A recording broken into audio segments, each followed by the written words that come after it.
See what kind of trouble we can get into. Welcome to the CrossFit Canada podcast, a place for Canadian affiliate owners and coaches. And excited for my guests today as we have Sydney and Bryce from New Brunswick, correct? In York County Is it York County Training, or do you go by York County Training and CrossFit?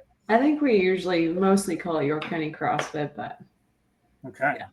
But as your shirt branded. As my shirt, yeah. We mix both names. I like it. Yeah, I think we're most known for York County CrossFit, but the brand is York County Training. Yeah. Yeah.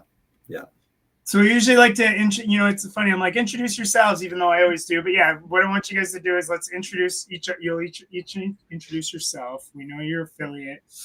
And then question of the day, since we are recording this on Halloween, favorite Halloween candy to like steal from the bowl, or I'm not sure if you guys have kids yet, like to steal from them. So introduce yourself, and then favorite Halloween candy to steal. Sure, I can go first. I'm Bryce Milson. I'm one of the owners of York County Training.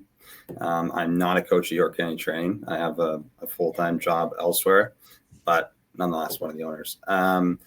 My favorite candy to steal, my favorite candy would probably be, I had one earlier today. It's a small crispy crunch bar. Big fan. Okay. I like it. You stole my candy. That's what I was going to say. Really? Yeah. The one that gets stuck in your teeth. It gets stuck in your teeth. That's what I told my friend Jordan. I said, it gets stuck in your teeth. Yeah, and I'm Sydney, also one of the owners. I do coach at our gym a lot, less now than I used to. And my favorite candy, I would say, besides the Crispy Crunch, would be anything like Reese's Pieces. So that's my go-to.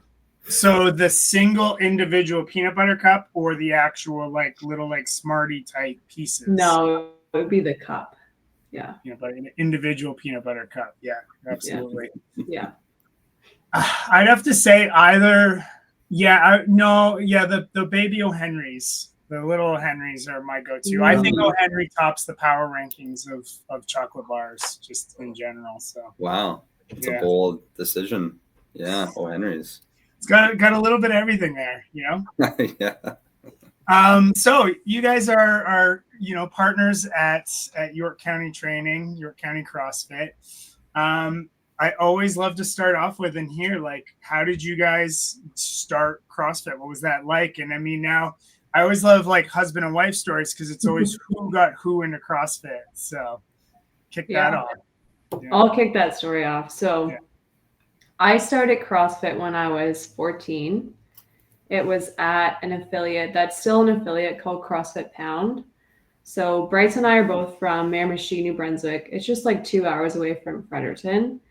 And at the time I was like playing sports, but I loved like exercise. And my dad took me to this gym.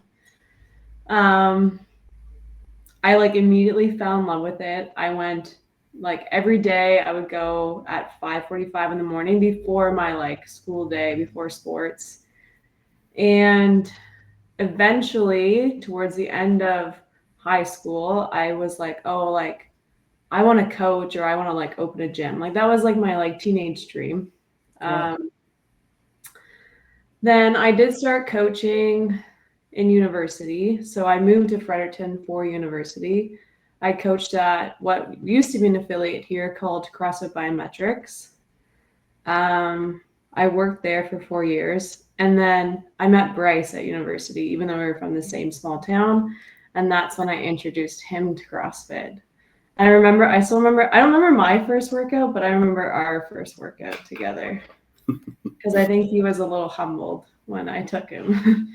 I was very, very humbled. I was an elite hockey player at the time, or I guess maybe my time had passed, but I played major junior, like in the queue and stuff. And then I was playing university hockey. I worked out all the time, and I was like, I met Sydney, and it was like probably a month into dating you that you took me to the Pound, maybe, or maybe even earlier than that. I'm not sure, but the CrossFit gym at home. And I was like, what's this little girl doing? Like, this is going to be a joke. So And was it's not a joke.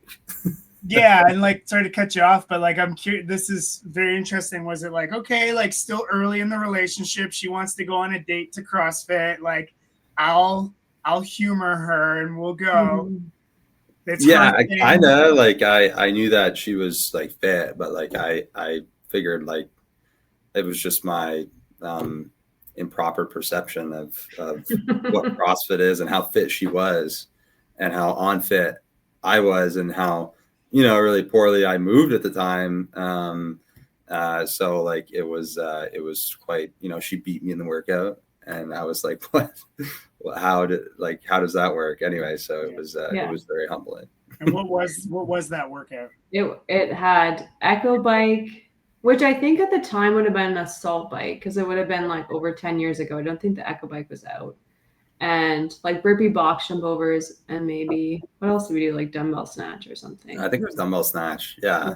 All kind of movements that are pretty basic, but yeah. He hasn't beat me in a workout since, Matt. Undefeated. Pretty much. So you said when was this? Like, give me a timeline. So let's say I started CrossFit in 2010. I started coaching. I got my level 1. I remember April 2015, right after my first year of university. I was studying kinesiology. So I met Bryce in 2016. We started dating, and then I continued coaching. I actually lived in Toronto for 4 years. I was in Ontario. So I coached at a gym there called Breaker Strength. It used to be one of the title gyms. Yeah. Coached there. COVID happened, and I was actually scheduled to take my level 2 the weekend that like the world shut down. Okay. And then I came home because like school was like off and on because of like the restrictions and stuff. And I let my level 2 expired. I was studying naturopathic medicine. I am a naturopathic doctor. I did graduate from school. But I was like, oh, I'm just going to focus on my practice. Like CrossFit was fun, but like I need to do my like real job now. So I let my level 2 expire. I graduated from school. I was still coaching a little bit at the time. Tom, who owns Breaker Strength, was really encouraging me. He was like, when you go back to Fredericton, like you should open a gym. And I was like, no, like I'm just going to practice. And then I came back from school. So 2022, when I graduated from naturopathic college, there was a CrossFit level 1 at CrossFit Pound in Eel Ground, which is on one of the First Nations reserve. And I got the chance to go. Was that the first Indigenous CrossFit Indigenous where Roger was there and Pete was the cool people were there. Okay. Yeah. And it was like hearing what CrossFit is and all of it the second time, that kind of voice in my head that maybe I like wasn't really listening to of like, oh, well, you should own a gym was like, yeah, you really need to open a CrossFit gym. So that summer I had like board exams and stuff, but it was kind of in the back of my mind. And then I drove to Ontario, wrote my board exams. And I remember as soon as I were done, we were driving back in the car to New Brunswick. And we were like looking at spaces online. We're like, okay, we need to open a gym now. So this was September, August of 2022. And then we opened York County CrossFit December 1st of 2022. So it was a very abrupt, I mean, it wasn't abrupt. It was like 10 years in the making of, you know, experiencing CrossFit for myself, coaching it, having that dream as like maybe a teenager that I kind of put on the back burner because I was like, I need to have a real job. You know, I'm not going to be a gym owner. Now I know it's a real job, but at the time, maybe I was like, you know, and then, but we made it happen in this really short amount of time when it did finally happen. That's cool. I want to dig into that a little bit more in a second here, but then Bryce, give me your kind of like parallel journey as the supportive spouse here. You know, how did you get carried along into this through these? Wow. Yeah. I'm like it was definitely, I never had that dream, I guess, as a teenager. My dream was to play in the NHL. That didn't materialize. So I I knew it was a dream of Sydney's, and I'm deeply entrepreneurial. So it was, and I believed in Sydney's vision, and I know that she's diligent and what she has proved to be a great operator of a business. So it was a no-brainer for me to obviously support Sydney in that. I mean, the heavy lifting was done by Sydney, of course. It did help. Like my journey through, going back to, I don't want to go all the way back to 2016 and bring us forward, but I've been practicing as a corporate lawyer for 6 years now. So back in 2016, 2017, I was just getting into law school, and then I practiced as kind of a commercial real estate corporate law. So that definitely, you definitely don't need a savvy corporate lawyer in order to open up a CrossFit gym, but it doesn't hurt in terms of sourcing real estate and just having a little bit of knowledge on how to incorporate and then just the diligence to run a business and all that stuff. So in terms of supporting Sydney, it was kind of a no-brainer. I was very happy when she brought up, I think it was kind of the blue, like, hey, I want to do this. I said, great, let's do it. So it was not really even a conversation. Here we are today, three years, but 3 years in, and it's been great. So that's kind of been my journey, not as involved as Sydney, but kind of being supportive along the way. Mm-hmm. I would say too, Bryce wasn't necessarily heavily involved in a CrossFit community before our gym. Mm-hmm. Okay. Wouldn't you say that, Bryce? Yeah, it's a good point. I've kind of, Sydney and I have kind of been living apart. I went to Toronto to finish my undergrad. And then when I moved back, we spent a year together in Fredericton, and Sydney moved to Toronto to go to CCNM and get her naturopathic degree. So at the time, I was just kind of going to, I think I was going to the law school, the university gym, UNB, University of Brunswick gym. I had enough knowledge to kind of train, but I was kind of doing the CrossFit style workouts at the time, but I wasn't really part of a community per se.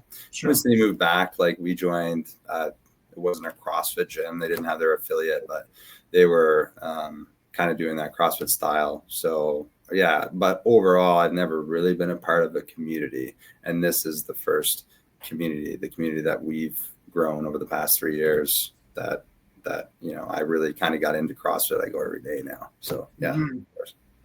Yeah. Very cool. So then Sydney, so basically what's interesting is you start as a 14-year-old athlete, and I feel like it potentially was, not to put words in your mouth, but it was you got to do sports without having to do sports every day. You got to go before school and do the sport of fitness, and probably complemented your more formal school sports. But then, as you mentioned, letting your certificates expire, but then being able to get that opportunity to go do the level 1 again, start at the beginning. Some people may look at it as exactly as that, as starting at the beginning. But as Greg says, when you feel like you've mastered the basics, go back to the beginning and look at them with more detail. And you had the opportunity then to start with a new lens of being a naturopath. So because there's the sport of fitness, but then there's the CrossFit health side. So I feel like you got to go right in the middle and combine both of those things. Did you feel that way? Yeah, for sure. When I started CrossFit, I wanted to be Camille Bazinet. I was I'm going to go to the games, because that's what every CrossFitter thinks in 2010 when they're starting. And even still, I think it wasn't until I graduated from my undergrad and I knew I was interested in health from a full whole lifestyle picture, which is obviously why I went to naturopathic college. But then kind of going to a gym where the basics were really drilled into you. I would say some of my earlier CrossFit experiences, I remember going to competitions and like learning to do a hang clean at the competition, like, Mm. you know, like all the different, like just trying to get the reps. Whereas when I went to the gym in Toronto, it was like, okay, I had to master the foundations again.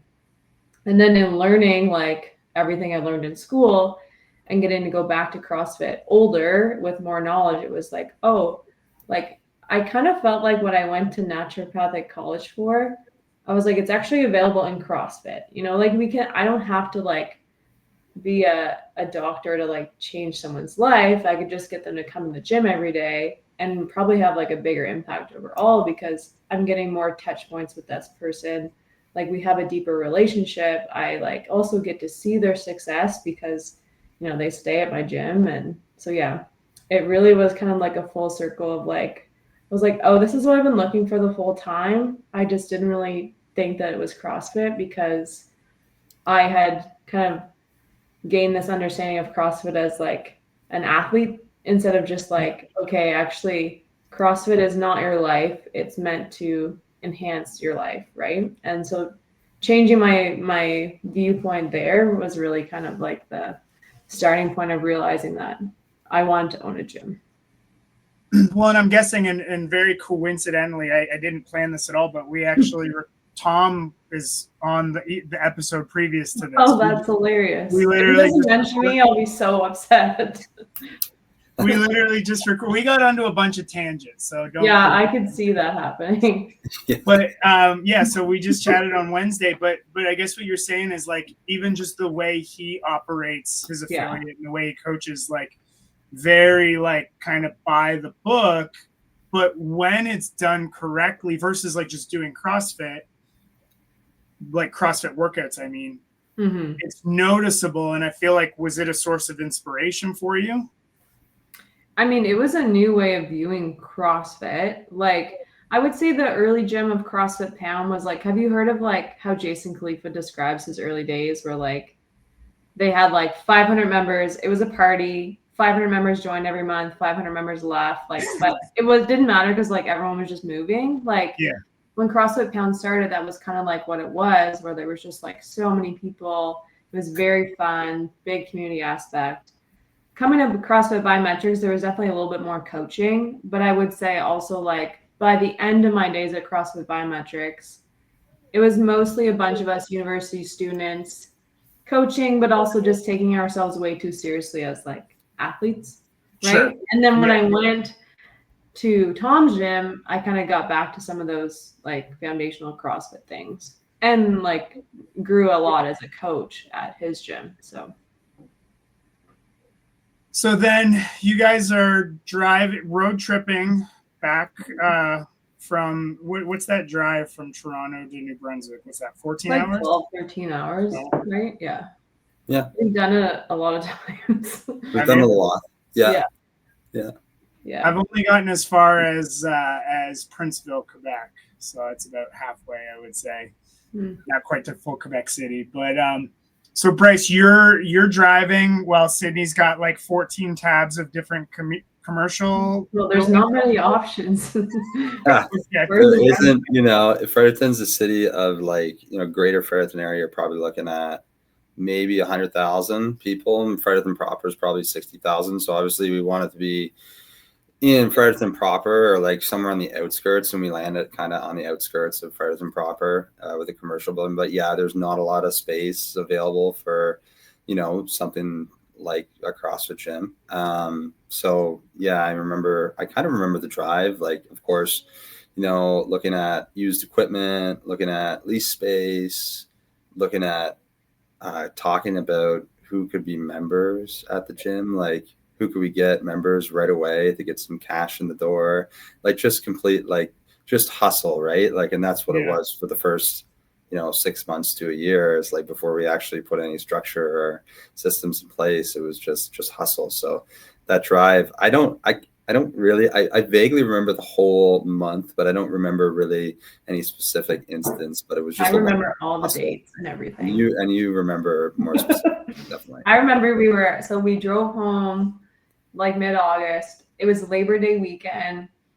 I seen on Marketplace that there was a bunch of equipment for sale in Miramichi. Right. We went and used my dad's trailer to pick it up. put in my parents' basement, and that's when we were like, okay, we're gonna do this, because I don't know, we spent like $5,000, but it was like a decent amount of like used wall balls, dumbbells, like stuff that like we were gonna need. Sure. And then I remember telling some of my friends on like September 22nd or around then that we were opening a gym. And then we almost signed a lease at like a smaller space. How big would it have been, Bryce? Like under The 2,000? first space was only 1,200 square feet. Yeah. It was very small, but of course, when you're opening a business with not a lot of capital, like you're thinking small. And I'm glad Cindy will continue the story, but I'm glad that we actually chose a considerably bigger space to start out. Yeah. So we had just looked at that one space. It was small, but it hadn't been used, and it was like a nice space. And then 2 streets over, we looked at a 3,000 square foot space, which is our space now. And we ended up going with that. There was all the things, right? Like we had to go through zoning changes to make sure that we were allowed to put a gym there. We announced that we were opening to the public on October 22nd. And then November 1st, our lease started, but we had to do a lot of renovations to the space. So it was like the 4 weekends where my dad is a contractor, which has been very helpful throughout all this like renovations that we've done. So he came up basically Friday evening, and we would work from Friday evening till Sunday evening, trying to get the space ready. And we basically just pulled it off in time. I remember our rogue order came in like, I don't know, like 4 days before we opened. We put it all together. And then in December, when we opened, we had a 5 a.m., a 6 a.m., and a 5 p.m., I think, to start, like 3 classes a day. And I know I coached all of them except for 11 classes, because I had one other coach. I remember he coached 11 classes in December. So, okay. Yeah. It's like trauma of starting a business like that. Yeah. I saw we have a paper schedule as well as what goes on Push Press, but like I saw one from like my first week of taking over CrossFit Aurelia. I took over an established affiliate, and there was a lot of mats written on there. I'm like, I don't even know how I did that. I've coached like 15 hours a week now. I'm like, oh my God. How are we did it because you had to, right? Like, well, and the passion, like it's like the passion's there, and you're like, this is the coolest friggin' thing ever. This is what I signed up for. So when did you finally get a chance to be like, oh, okay, like it's all in front of me. This is actually happening. I can stop and chill for a minute. What were those feelings like? well, I mean, I don't know how we did it, but Bryce and I actually went to Punta Cana in, like, was it March of our first year opening? It was 4 or 5 months after we opened. We had then grown the business. And I remember Tom at the time was like, how are you doing that? And I was like, I don't know. I have 2 coaches and they can coach all the classes that week. And we went away. So when I finished school, I was practicing as a naturopathic doctor. So I was like coaching, and then I would go see patients, sometimes go back and coach a noon class when we added that. My sister started coaching for us about 3 or 4 months in. So then there was 3 of us. And then I had 2 more coaches join us maybe like 5-6 months in. So once I had them, I kind of felt like I had some space to breathe. But then within like the first 9 months of being open, I was like, okay, I think if I put more energy into the gym and stepped away from my practice, that 1, it was kind of like what I wanted to do. And 2, like, I think our gym will do better. And so as soon as I did that, like our gym like took off. So that would have been like August, September after opening. And I mean, from there, we hired my sister as our full-time general manager 1.5 years in. So she's been doing that job for about 1.5 years. I would say once we got her doing a lot of the tasks, like that's when I was able to like enjoy it.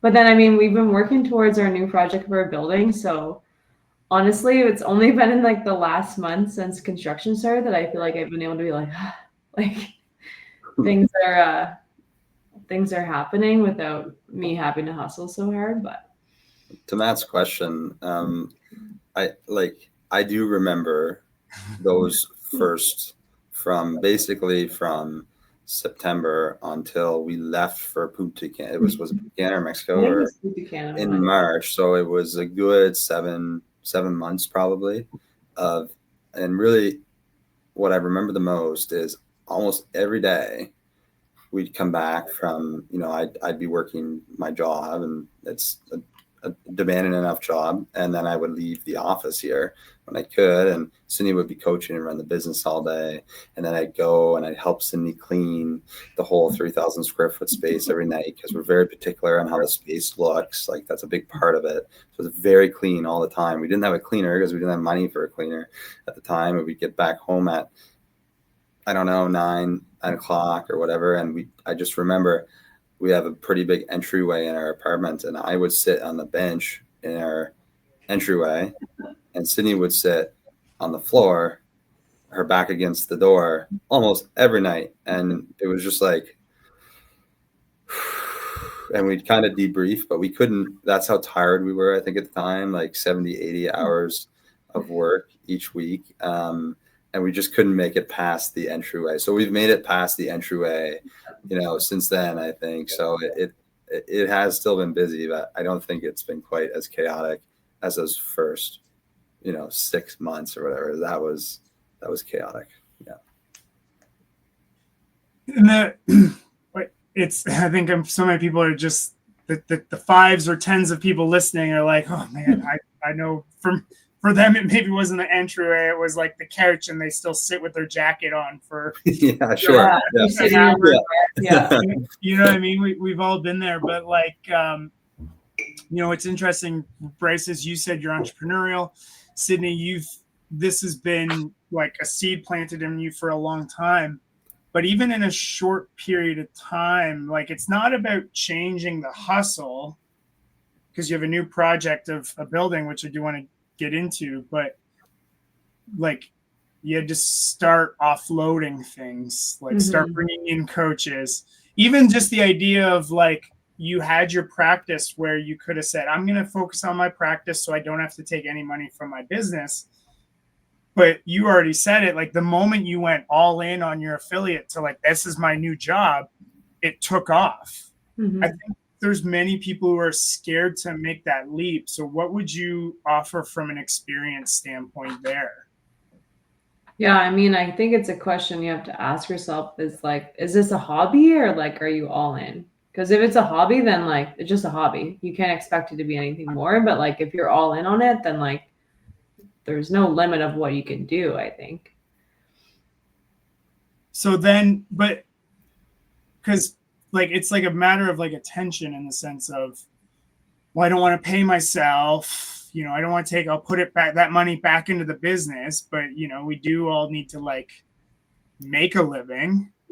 So even just how scary was that to like start making more money and actually taking some of that and, obviously properly putting it in your bank account, aka paying yourself. Yeah, Bryce, maybe do you want to talk about that one? Sure, yeah. So we understand like this is kind of the frugal time of our lives, and we really invest and like I said, we're entrepreneurial. So lucky enough, like, I have this role here at my law firm. So I like, the plan was basically I would fund our our lifestyle, and which is frugal, and we would keep the whole plan was we would keep we would save every dollar and invest every dollar that we made with the gym, and put it towards a new building that we would build in 3 years' time. So that was the whole plan from the beginning, especially when Sydney left her job. So that's still the plan today, and we're a little bit late, but almost on track. Yeah. Whose idea was it to get a building, or to buy or build a building? I don't remember, like, when we made our business plan. Our lease was only 3 years, so I know we had to have a plan of like, okay, in 3 years, what are we gonna do? I don't remember if that was a dream in the beginning, though. Do you? It was for me. I mean, I invest in. I have a couple buildings and I invest in real estate. So I just thought, we have a 3-year lease.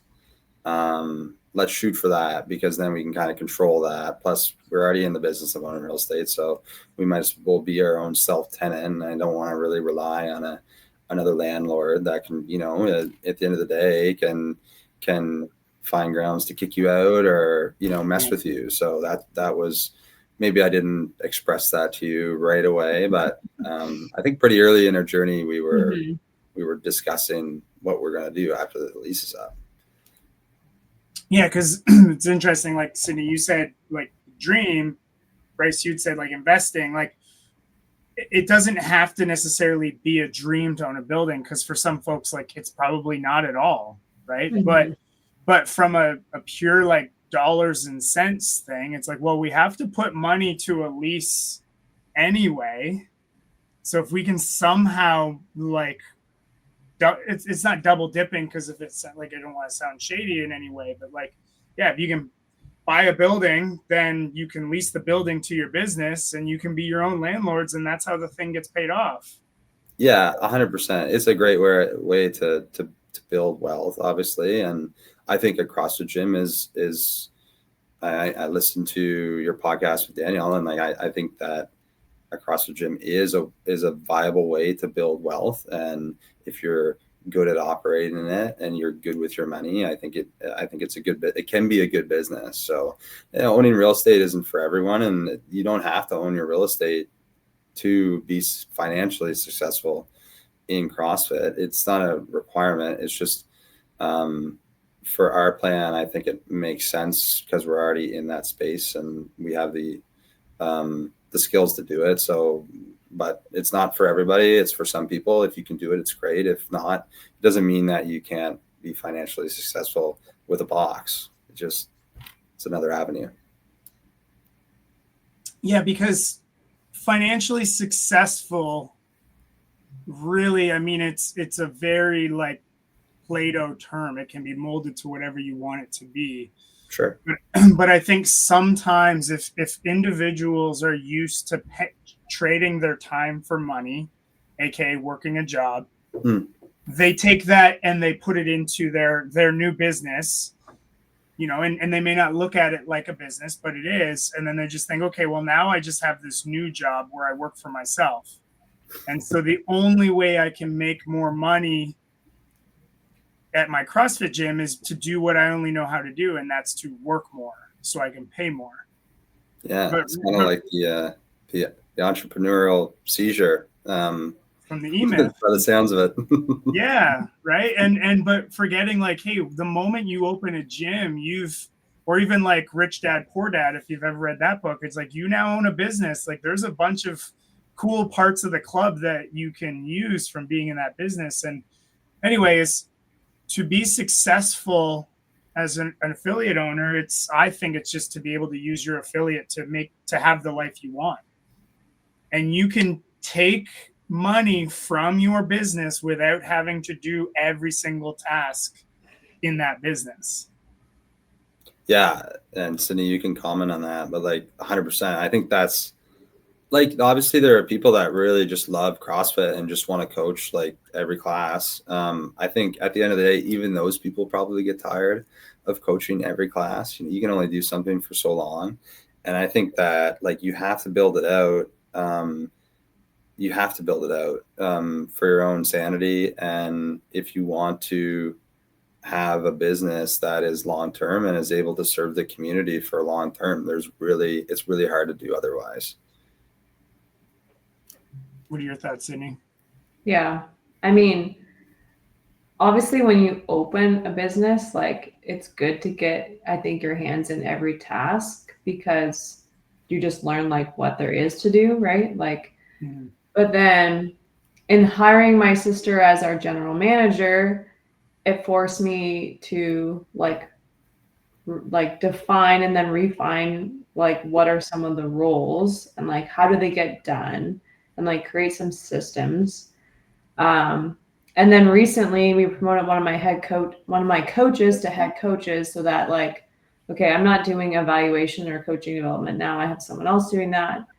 And like, honestly, like I love coaching. I love running the gym, but like now I get to enjoy it because I'm not like burnt out. Right. And I think it's like now I also get to like give someone else a bigger job in CrossFit. Like that's cool. And then the bigger my team gets, like the more people we can reach. So like if you're running a gym to like because you love CrossFit and you want to help everyone, I think the more successful your gym is, like the more you're going to enjoy it, the longer it's going to run, and the more people you're going to help. So I think running a financially successful affiliate is how you help more people.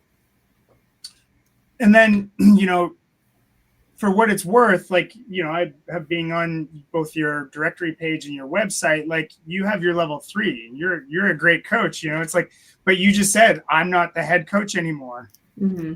And I know a lot of gyms might struggle with finding and retaining talent, but how many coaches do you guys have now in 3 years? So we have, what do we have, Bryce? 8 coaches? 3? We have 8 coaches and 3 interns right now, I think. Yeah. So we have 8 coaches. We've had the same 8 coaches for the last 2 years. They've all been with us. It was really cool this last year because I wanted them to all take their level 2. There's not a lot of CrossFit seminars in the Maritimes. So I contacted CrossFit and was like, hey, I have 7 coaches. Can you come do one at my affiliate? And they did it. They all got to take it together, which was like really cool. And then now, like, I'm able to bring on more coaches because my head coach can train these coaches. Like, I don't necessarily have the time or the bandwidth even to like train someone new. So we don't just bring on anyone. Like our interns have been like practicing, teaching, seeing, correcting, group management, all the things since like March. They're still not coaching, you know, like when we think they're ready, they'll step into class. I do think also the way we did things where I've had so many coaches that have been coaching at a certain level with us for 2 years that I really have to make sure someone's kind of up to their skill level before I put them in a class because you'd see a bigger difference. But yeah, like the standard at our gym is that you're always trying to be better as a coach. And that includes me. Like, my head coach evaluates me, I evaluate them. We do peer-to-peer observations where like the coaches watch each other, like, and I have a team now that's like very bought in on that. So like no one gets nervous about it. No one's like, oh, someone said this about my class. Like everyone's positive about it. And like that took time. Like it didn't just happen. Yeah. I remember when I first opened the gym and like listening to like podcasts like Best Hour and everything, or even like learning from like Tom, I felt like I had to implement things like right away. But now being 3 years in, what I would tell someone new is like, just do a little bit. And like, you're always going to listen to something and be like, oh, I should try this. But like, you'll get there. Like you listen to Daniel on like all his systems. It might make you feel like you're so behind. But I think as long as you're striving towards that, then like you're on the right track. And then like that becomes like you're the captain of the ship, and the captain doesn't always drive the boat or navigate or clean the decks, right? The captain just oversees all the people who are involved in that, and the captain withholds the standards. And one thing, like just even on your website that's impressive is like the facility, even in pictures, looks very clean. And as Bryce said, like that's the way you guys actually keep it. It wasn't just for a photo shoot, but like even just to have staff photos where everyone's wearing the same or a gym branded attire, like those standards do not go unnoticed. No one's gonna be like, I want to sign up for your gym because everyone's wearing a uniform. Mm-hmm. But they're like, the people are drawn, or the clientele you want to attract are drawn to that because that's the stuff that you set and then withhold. So how important are those standards for you guys? Bryce, you want to go? No, you go ahead. I think that's fine. Go ahead. Yeah. Yeah, I mean, it's taken time, but I think kind of my own realization, probably like a year in, it's like, okay, I'm not just like running a gym for fun. Like this is like a professional business. So like, let's act like it. Obviously, I really care about our members. So like that's always come through with coaching. I'm just a generally really clean person. So our gym's always spotless. Like that's just my own standard for my life. But then kind of in the way of like our systems and how we like operate as like owners, and then how we operate as coaches, and like the expectations of members, I found has been like getting more clear on that. It makes everyone happier. Like I'm happier because I know that my coaches know what to expect from me. My coaches like know what's expected of them. Members know like this is how we act. And even like noticing the longer you hold the standard, like the better your culture gets. Like me and my sister, we have weekly meetings, and sometimes we talk about like, is there any members that are struggling, or is there any members that maybe are like not fitting in with the culture right now? Like they don't want to be coached, or they don't like the workout, or they're not like bought into like CrossFit as we see it, right? Mhm. And like that, I find like it happens less and less over time, because we've just created this culture of like, okay, everyone at our gym shows up on time, listens to the coach, like is respectful and friendly with like everyone in class. Like there's no little groups. Everyone's there to do CrossFit, and everyone does the workout of the day, and no one's there to go to the games, and everyone's there to move better. And like people just like know that that's what's expected of them, and then it makes your gym like a happier place to be, I think, for everyone. Bryce, do you notice that being both co-owner, but more or less just like a member? You know what I mean? Like you said, you go to the gym every day, you're part of the community, but for more or less, your experience is as a member, right? It's like not coaching. Yeah. I don't coach. I've never took my CrossFit level 1. So it is absolutely of a member. My involvement in the business is definitely where people can't see it on the systems and all that stuff. So yeah, I think your question was, do I see the standards in play and how that impacts? Well, I guess no, the fact that people are actually happier when you set and withhold the standard, because I think sometimes, and even like members will every now and then, because I get it a lot too, like hanging rings up a certain way. Oh, like it's because you're anal. It's like, no, it's because this is the stuff that has to be done. And like these are the little details. Like, sure, they'll notice that you're doing it, but they'll notice over time when it's not. And it expresses itself as like, oh, I'm going to take a break. It's like if someone takes a break from training, I always look at it like, have we let our standards slide where they're not inspired to come to the gym anymore? Right. So that's what I mean. Like members are happier when you hold a high standard, when you hold your facilities, your coaches, and even those members accountable to like show up on time, all those things.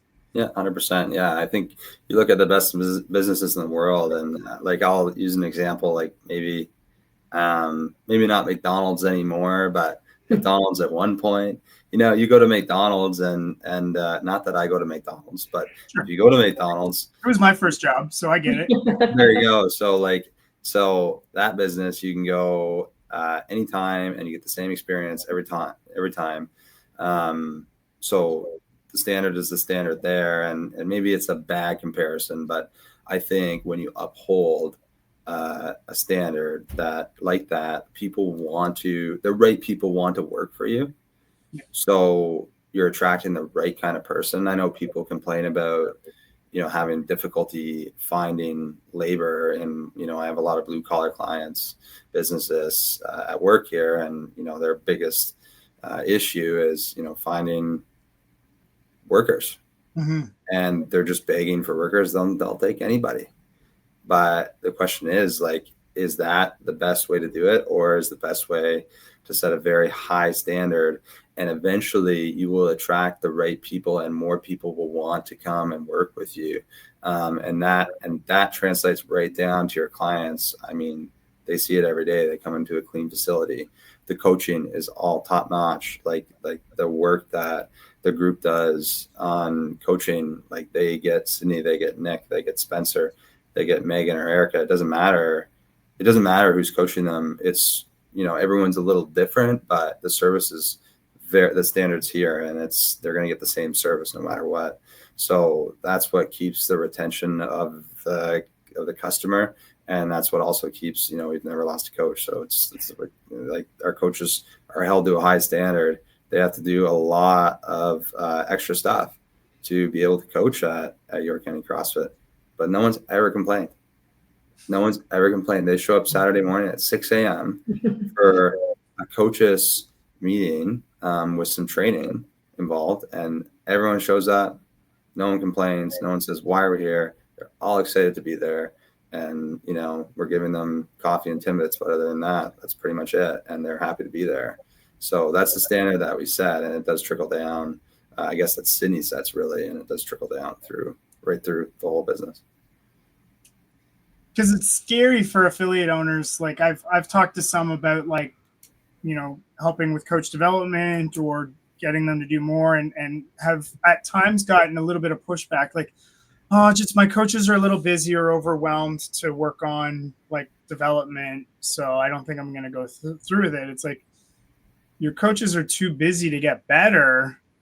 Like you're really just having someone fill a time, and if it means having the hard conversation or setting a culture that people, if they don't fit the culture that you want to set, then they'll see themselves out. But that makes space. Every time I've lost a coach, it's made like one space or two spaces open for someone who, it's interesting. Like I've never thought about it till now, but like every time a coach leaves, I have another person be like, hey, is there a spot open? Cause like, here's this or this. And they've been like waiting for that right time. And they're like, here's what I think I can bring, more or less. Yeah. Yeah. 100%. Yeah.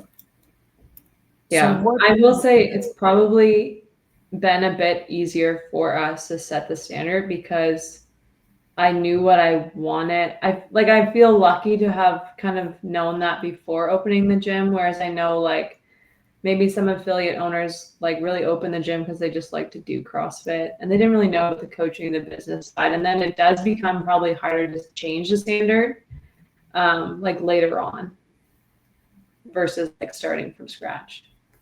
And that is what's also interesting, like, because I feel like fewer and fewer affiliates are opening because of maybe how scary it is or how expensive it may be. But to be able to build something in your vision from day one, while there is going to be a lot of hard work, the elbow grease of doing the work is almost a little bit easier than the elbow grease of having to change personalities and expectations and whatnot.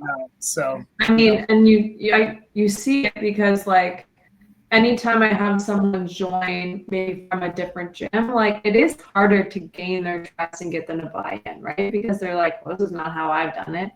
But we had so many people like who have never even moved before. So like CrossFit, our gym is all that they know. When they go to a different gym, they're like, it wasn't like your gym. And I'm like, well, it's because every gym's different. But they're like almost like shocked because they're just like expect, kind of like what we bring for them. And I do think like CrossFit, like, I don't know, maybe. So Fredericton had 2 affiliates when I moved here in 2014. One was CrossFit Fredericton, which was like an OG CrossFit gym from like the early 2000s.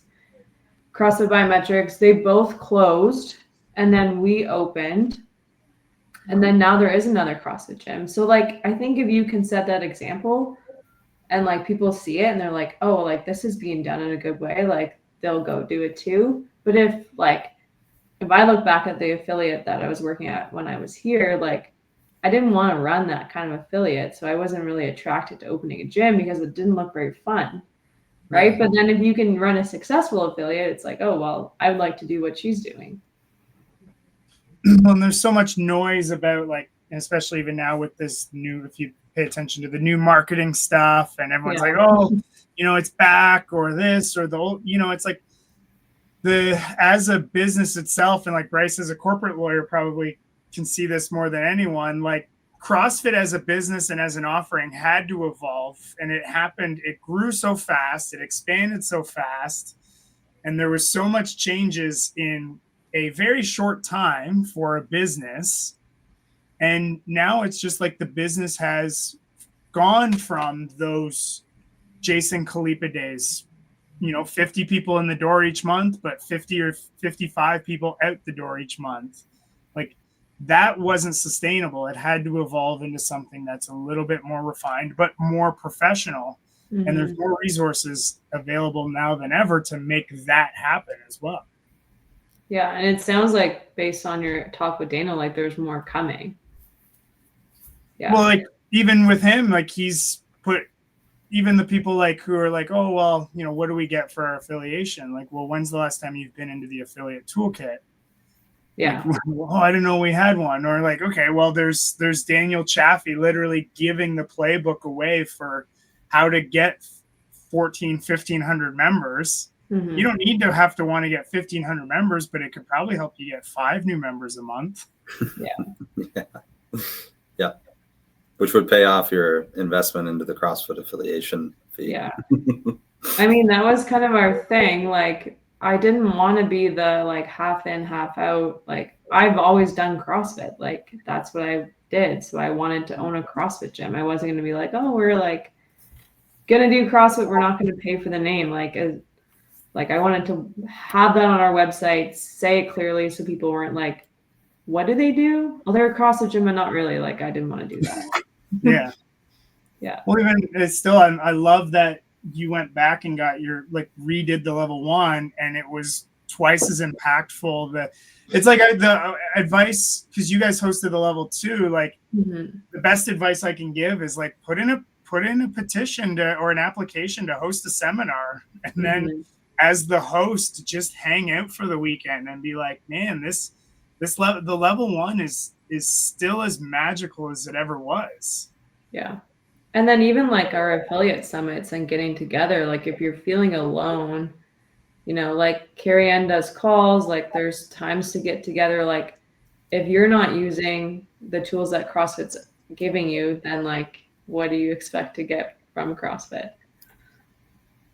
You got to get a little back, right? And just to be able to, like, Banff was the coolest one, because even just we had the summit on the Saturday, but then to just go for a hike up in the mountains on the Sunday, and like, just like on the path, you're like talking to this person, then they fall back, then someone comes up on the other side, you get to we were in the very front. I was like very nervous of meeting a grizzly bear, so we were like front of the pack. You wanted to not be picked off at the back there. No. So what's the proposed timeline looking like for you guys for your building? Ground has been broken. Has construction started? Yeah.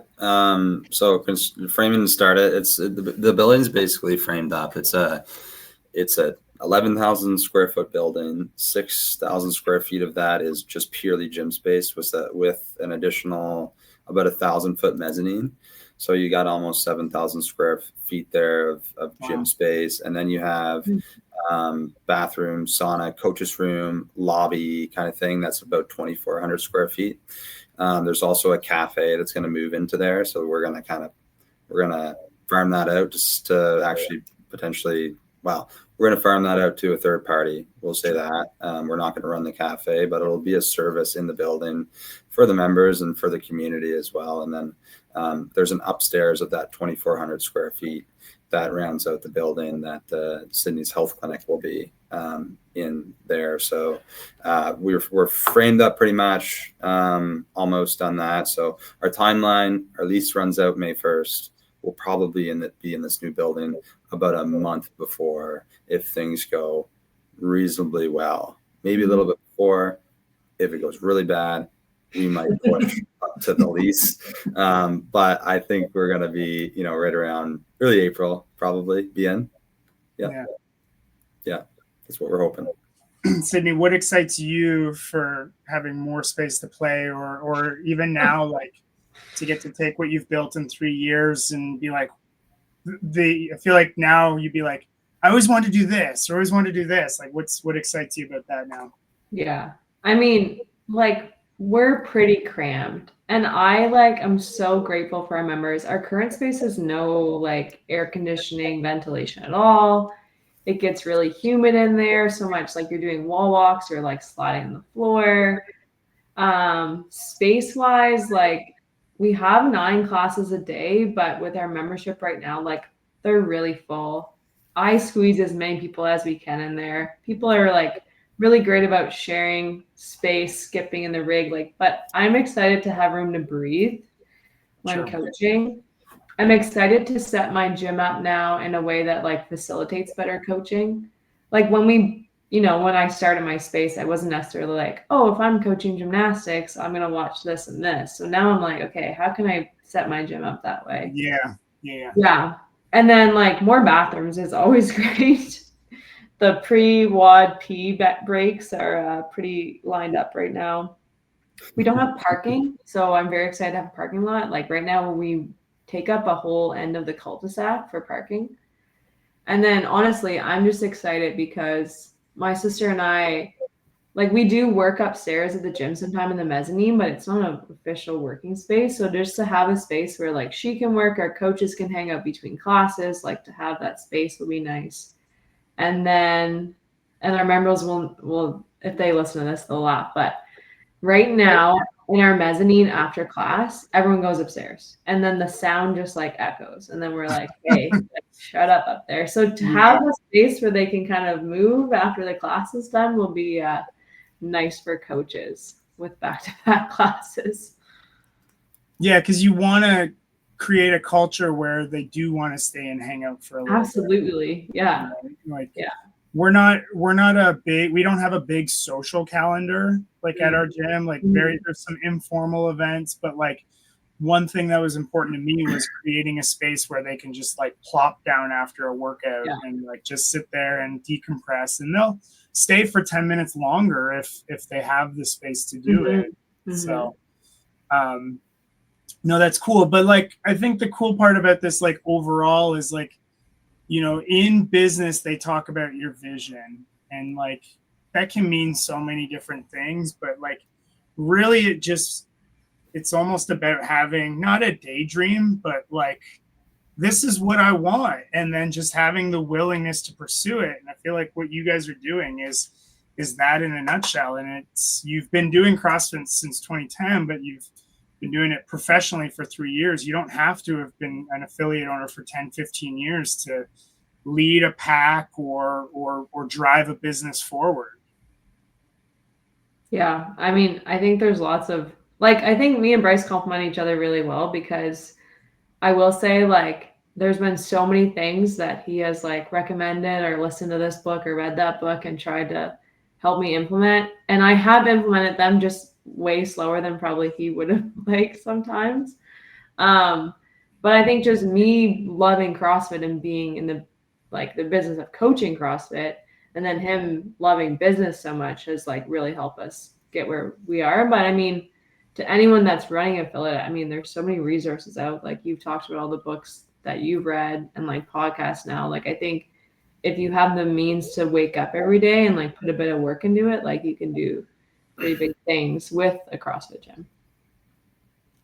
Yeah, it's like finding your time. It was like, in Banff, I'm like, read that. Because I have a 25-minute drive to my gym. So I do audiobooks. Like I think many times when someone like Chaffee gives a book list, you can go, and it's almost the same as studying for the L3. Like you can go buy that stack of books, but you still have to like open them and sit there and do that. Right. But like I just do audiobooks in those 25 minutes in, and you can crush a lot of books in a year doing that. But then even this summer, I tried to pick up a few paperbacks and just commit a little bit more time to reading. Like it's like, as you say, like you think you're too busy to read or do the books, or you don't want to like wait to hire that right coach, but you'll get it back fivefold in the long run. Mm-hmm. And I will say, like, it is hard. Like every time we make a change, I get super, like, it's uncomfortable. Like I feel overwhelmed. I maybe have doubts. And then like, once you get through that change, then it's like, oh no, this is better. So if you're approaching like making a big change in your affiliate, thinking it's going to be super easy and comfortable, it's not, but it does pay off. Bryce, what advice would you have for spouses in the support group for spouses supporting affiliate owners? Just go to the 5 a.m. class. Yeah. I don't know. Everyone's situation is obviously different. I've really enjoyed it, honestly.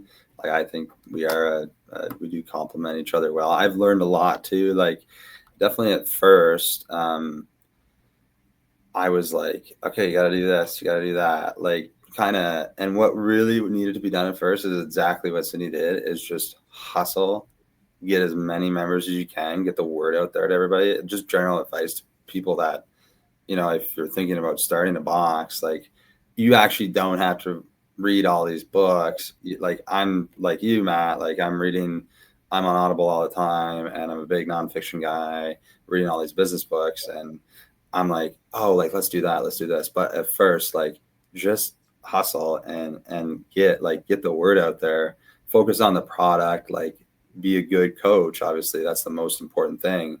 And then as you grow, then it's time to kind of, implement some systems and, all of that stuff. So if you're a spouse that's kind of involved, like I am, then, like, that would be, just take a step back and let them run it, and then come in when it's needed. So I've definitely learned a lot there, but you don't have to do all this stuff at first. And then, most spouses probably aren't as involved as I am in the business. So just, be a loving and supportive spouse. But, now that we're where we're at, like, I'm slowly trying to influence by, slowly implementing EOS, and, like, very slowly but surely. And I don't really have to do anything anymore. Like, Erica and Sydney obviously, honestly, have implemented so many things now that basically resemble EOS, even though they have never read the books. But I look at what they're doing, and I'm that's classic EOS, what you're doing, traction. But they're just smart girls, so I just gotta let them do the thing. That's right. The value in, like, ready, fire, aim, and I think sometimes the best thing a partner or spouse can do is, like, be aware when, like, paralysis by analysis is happening, and be like, just make a decision and go for it. Right? You can always fix it later from there. So on that note, 3, 2, 1, time.